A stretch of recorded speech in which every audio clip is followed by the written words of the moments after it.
Listen carefully and answer questions 1 to 4. Hi, can I help you? I'd like to find out if you have any excursions suitable for families. Sure. How about taking your family for a cruise? We have a steamship that takes passengers out several times a day. It's over 100 years old. That sounds interesting. How long is the trip? About an hour and a half. And don't forget to take pictures of the mountains. They're all around you when you're on the boat and they look fantastic. Okay. And I assume there's a cafe or something on board? Sure. How old are your children? My daughter's 15 and my son's 7. Right. Well, there are various things you can do once you've crossed the lake to make a day of it. One thing that's very popular is a visit to the country farm. You're met off the boat by the farmer and he'll take you to the holding pens where the sheep are kept. Children love feeding them. My son would love that. He really likes animals. Well, there's also a 40-minute trek round the farm on a horse if he wants. Do you think he'd manage it? He hasn't done that before. Sure, it's suitable for complete beginners. Good. And again, visitors are welcome to explore the farm on their own, as long as they take care to close gates and so on. There are some very beautiful gardens along the side of the lake which also belong to the farm. They'll be just at their best now. You could easily spend an hour or 2 there. Okay, well, that all sounds good. And can we get lunch there? You can, and it's very good, though it's not included in the basic cost. You pay when you get there. Right. Before you hear the rest of the conversation, you have some time to look at questions 5 to 10.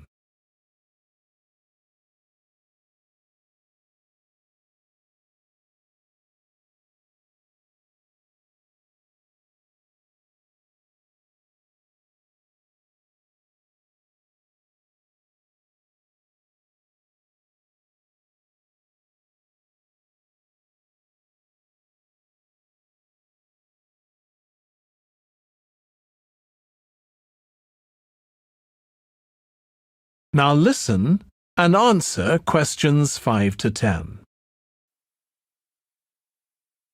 So, is there anything else to do over on that side of the lake? Well, what you can do is take a bike over on the ship and then go on a cycling trip. There's a trail there called the Back Road.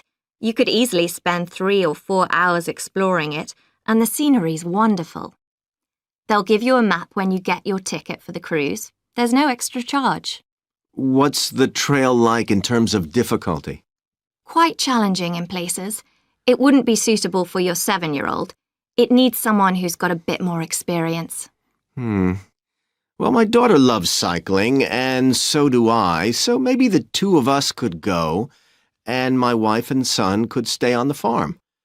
That might work out quite well. But we don't have bikes here. Is there somewhere we could rent them? Yes, there's a place here in the city. It's called Ratcheson's. I'll just make a note of that. How do you spell it? Ratchesons.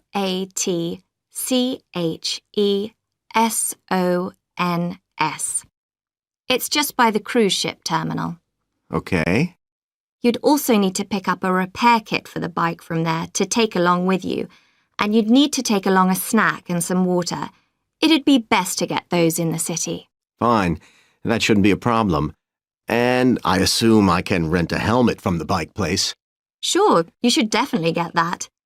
It's a great ride, but you want to be well prepared because it's very remote. You won't see any shops round there or anywhere to stay, so you need to get back in time for the last boat. Yeah. So what sort of prices are we looking at here? Let's see. That'd be 1 adult and 1 child for the cruise with farm tour. That's $117, and an adult and a child for the cruise only, so that's $214 altogether. Oh, wait a minute. How old did you say your daughter was? 15. Then I'm afraid it's $267 because she has to pay the adult fare, which is $75, instead of the child fare, which is $22. Sorry about that. That's okay. So how do we find out? That is the end of section 1. You now have half a minute to check your answers.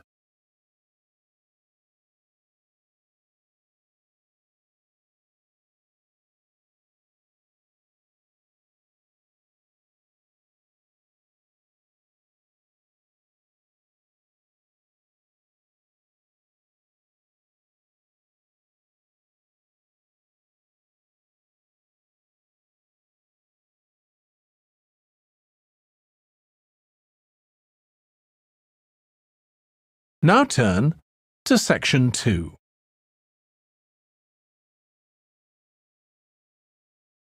Section 2. You will hear a restaurant manager talking to a small group of new staff who are starting work as kitchen assistants in a restaurant. First, you have some time to look at questions 11 to 16.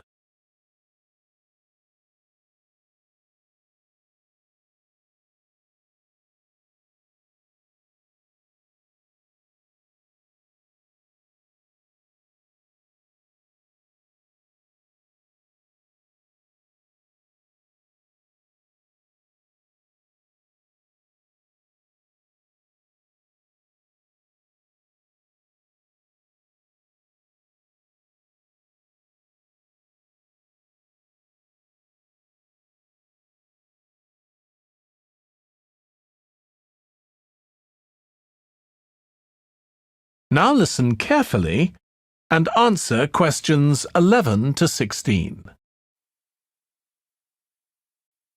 Good morning, everyone. My name's Joy Parkins, and I'm the restaurant manager. And I understand that none of you have had any previous experience as kitchen assistants. Well, you might be feeling a bit nervous now, but most of our kitchen assistants say they enjoy the work. OK, they might get shouted at sometimes, but it's nothing personal. And they're pleased that they have so many different things to do, which means they never get bored. And I'll tell you straight away that if you do well, we might think about moving you up and giving you some more responsibility. Right, well, you've all shown up on time, which is an excellent start. Now, I'm glad to see none of you have unsuitable footwear, so that's good. You need to be careful as the floors can get very wet and slippery. Those of you with long hair have got it well out of the way, but some of you'll need to remove your rings and bracelets. Just put them somewhere safer today, and remember to leave them at home tomorrow, as they can be a safety hazard. Now, it's going to be a busy day for you all today. We don't have any tables free for this evening, and only a few for lunch. Fortunately, we've got our head chef back. He was away on holiday all last week, which meant the other chefs had extra work. Now, I'll tell you a bit more about the job in a minute, but first, some general regulations. For all of you, whatever your age, there's some equipment you mustn't use until you've been properly trained, like the waste disposal system, for example, for health and safety reasons. Then I think there are 2 of you here who are under 18. That's Emma and Jake, isn't it? Right. So for you 2, the meat slicer is out of bounds, and of course none of you are allowed to use the electric mixer until you've been shown how it works. Now, you may have heard that this can be a stressful job, and I have to say that can be true. You'll be working an 8-hour day for the first week, though you'll have the chance to do overtime after that as well if you want to. But however long the hours are, you'll get a break in the middle.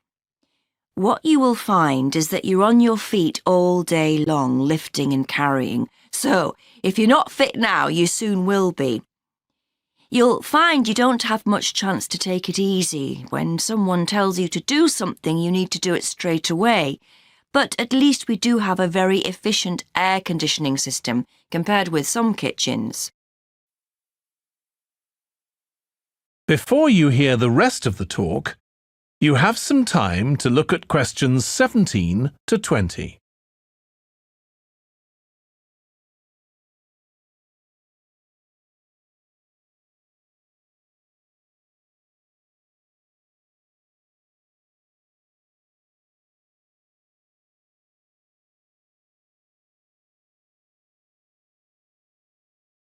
Now listen and answer questions 17 to 20. Now, let me tell you about some of the people you need to know. So, as I said, I'm Joy Parkins, and I decide who does what during the day and how long they work for.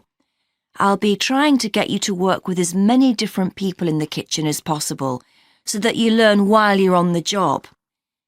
One person whose name you must remember is David Field. If you injure yourself at all, even if it's really minor, you must report to him, and he'll make sure the incident is recorded and you get the appropriate treatment. He's trained to give basic treatment to staff himself, or he'll send you off somewhere else if necessary. Then there's Dexter Wills. He's the person you need to see if you smash a plate or something like that. Don't just leave it and hope no one will notice. It's really important to get things noted and replaced, or there could be problems later. And finally, there's Mike Smith. He's the member of staff who takes care of all the stores of perishables. So, if you notice we're getting low in flour or sugar or something, make sure you let him know so he can put in an order. OK, now the next thing we need to cover. That is the end of section 2. You now have half a minute to check your answers.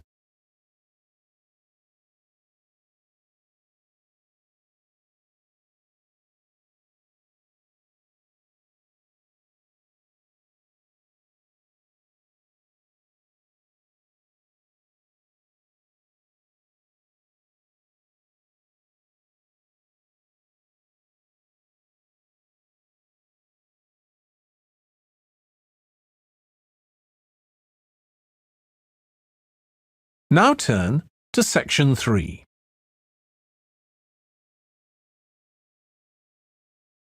Section 3.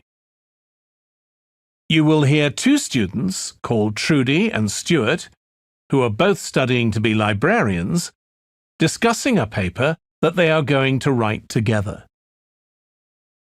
First, you have some time to look at questions 21 to 23.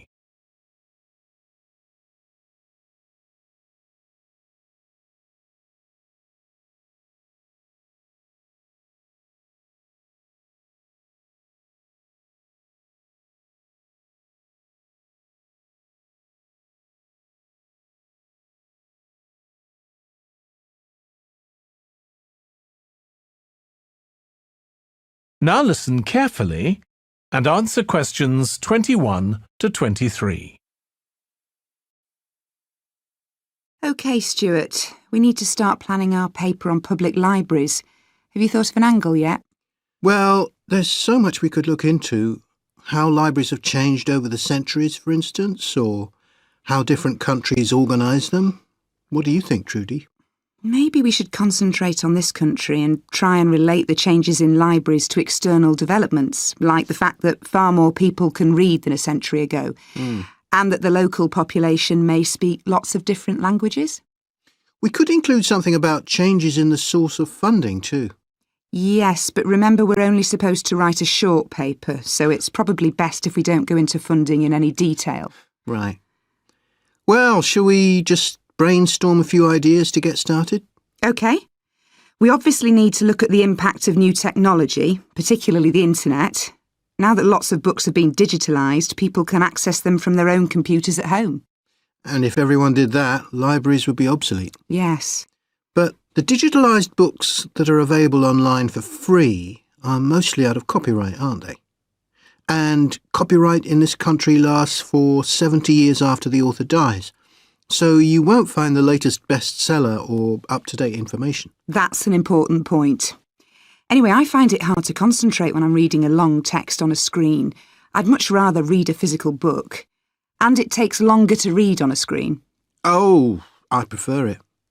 I suppose it's just a personal preference. I expect the libraries will go on evolving in the next few years. Some have already become centres where community activities take place, like local clubs meeting there. I think that'll become even more common. I'd like to think so. And that they'll still be serving their traditional function, but I'm not so sure. there are financial implications after all. What I'm afraid will happen is that books and magazines will all disappear and there'll just be rows and rows of computers. They won't look anything like the libraries we're used to. Well, we'll see. Before you hear the rest of the discussion, you have some time to look at questions 24 to 30.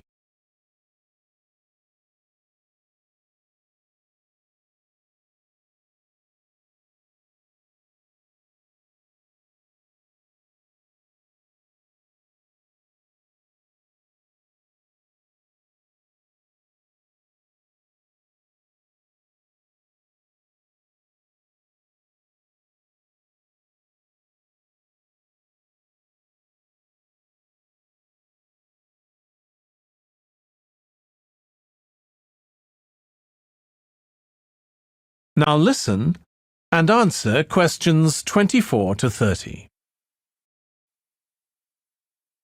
I've just had an idea. Why don't we make an in-depth study of our local public library as background to our paper? Yes, that'd be interesting and raise all sorts of issues. Let's make a list of possible things we could ask about, then work out some sort of structure. For instance, we could interview some of the staff and find out whether the library has its own budget or if that's controlled by the local council. And what their policies are. I know they don't allow food, but I'd love to find out what types of noise they ban. There always seems to be a lot of talking, but never music. I don't know if that's a policy or it just happens. I've often wondered. Then there are things like how the library is affected by employment laws. I suppose there are rules about working hours, facilities for staff and so on. Right.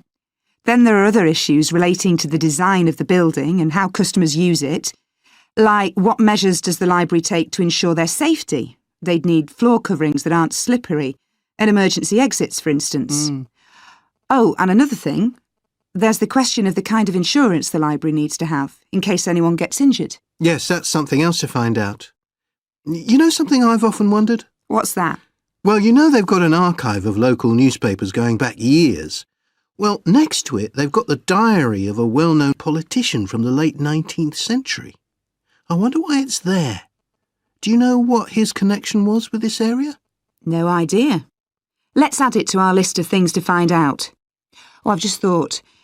You know, people might ask in the library about local organisations, like sports clubs. Well, I wonder if they keep a database, or whether they just look online. Right. I quite fancy finding out what the differences are between a library that's open to the public and one that's part of a museum, for example. They must be very different. Then something else I'd like to know is... That is the end of section 3. You now have half a minute to check your answers.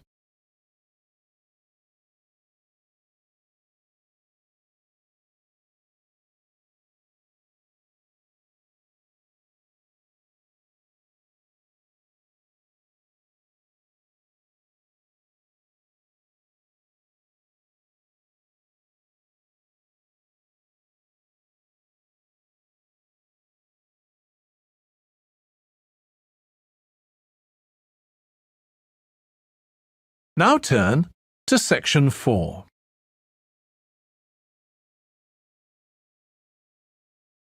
Section 4. You will hear part of a lecture for business students about business values. First, you have some time to look at questions 31 to 40.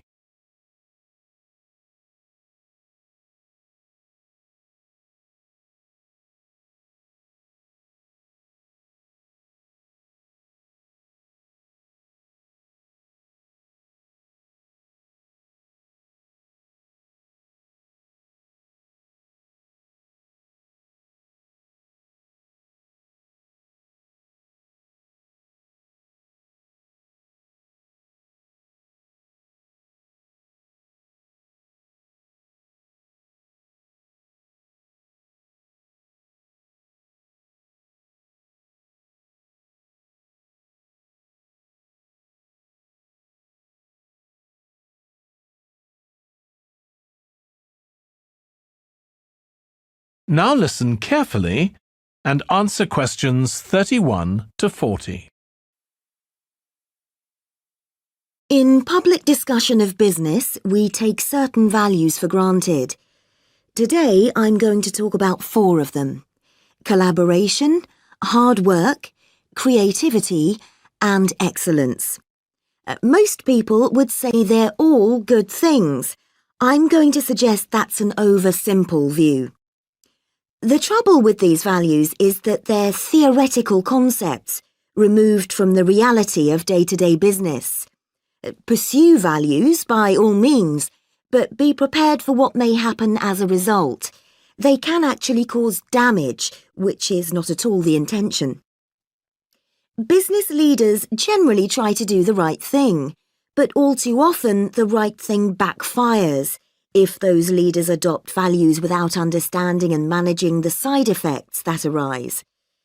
The values can easily get in the way of what's actually intended.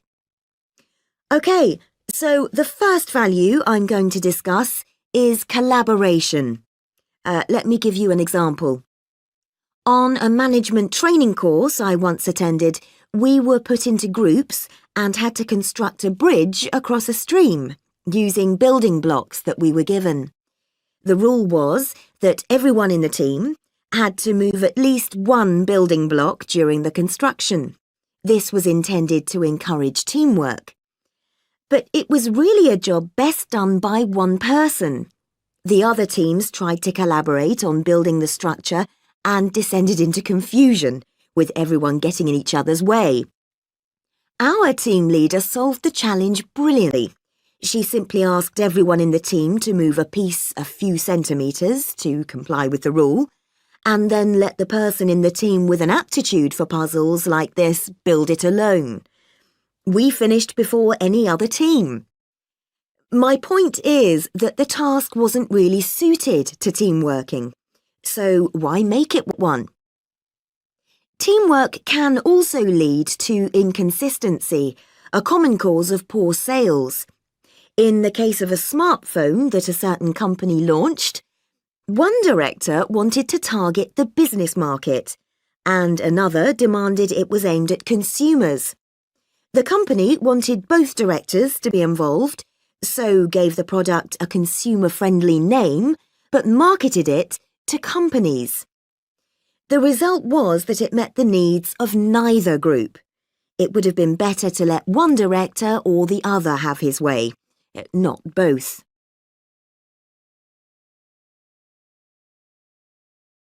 Now, industriousness, or hard work.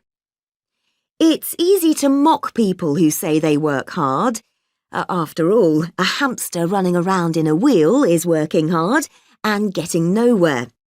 Of course, hard work is valuable, but only when properly targeted. Otherwise, it wastes the resources that companies value most, time and energy, and that's bad for the organisation. There's a management model that groups people according to 4 criteria: clever, hard-working, stupid, and lazy. Here, lazy means having a rational determination not to carry out unnecessary tasks. It doesn't mean trying to avoid work altogether. Most people display 2 of these characteristics, and the most valuable people are those who are both clever and lazy. They possess intellectual clarity and they don't rush into making decisions. They come up with solutions to save the time and energy spent by the stupid and hard-working group. Instead of throwing more man-hours at a problem, the clever and lazy group looks for a more effective solution. Next, we come to creativity. This often works well. Creating an attention-grabbing TV commercial, for example, might lead to increased sales. But it isn't always a good thing. Some advertising campaigns are remembered for their creativity without having any effect on sales. This happened a few years ago with the launch of a chocolate bar. Subsequent research showed that plenty of consumers remembered the adverts, but had no idea what was being advertised. The trouble is that the creator derives pleasure from coming up with the idea, and wrongly assumes the audience for the campaign will share that feeling. A company that brings out thousands of new products may seem more creative than a company that only has a few, but it may be too creative and make smaller profits. Creativity needs to be targeted to solve a problem that the company has identified. Just coming up with more and more novel products isn't necessarily a good thing. And finally, excellence. We all know companies that claim they strive for excellence, but it takes a long time to achieve excellence. In business, being first with a product is more profitable than having the best product. A major study of company performance compared pioneers, that is, companies bringing out the first version of a particular product, with followers, the companies that copied and improved on that product. The study found that the pioneers commanded an average market share of 29%, while the followers achieved less than half that, only 13%, even though their product might have been better. Insisting on excellence in everything we do is time-consuming, wastes energy, and leads to losing out on opportunities. Sometimes second-rate work is more worthwhile than excellence. Make sure it's excellent sounds like a good approach to business, but the just get started approach is likely to be more successful. That is the end of section 4. You now have half a minute to check your answers.